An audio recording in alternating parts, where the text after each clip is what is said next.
Good morning, the faith I live by, December 10th.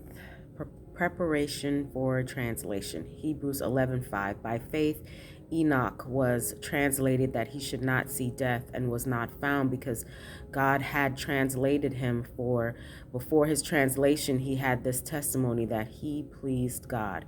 We are living in an evil age. The perils of the last days thicken around us because iniquity abounds, the love of many waxes cold. Enoch walked with God 300 years. Now the shortness of time seems to be urged as a motive to seek righteousness. Should it be necessary that the terrors of the day of God be held before us in order to compel us to right action? Enoch's case is before us. Hundreds of years he walked with God.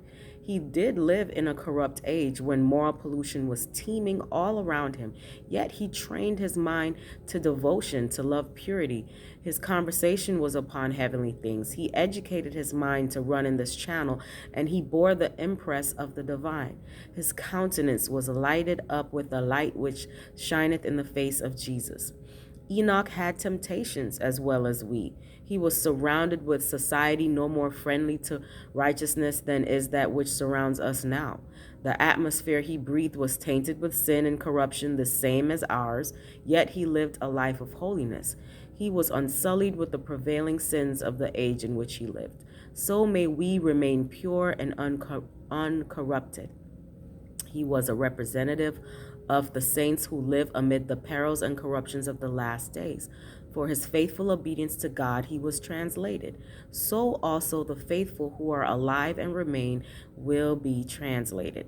They will be removed from a sinful and corrupt world to the pure joys of heaven.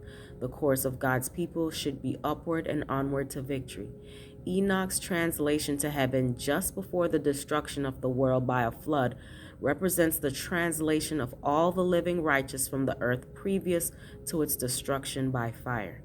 The saints will be glorified in the presence of those who have hated them for their loyal obedience to God's righteous commandments.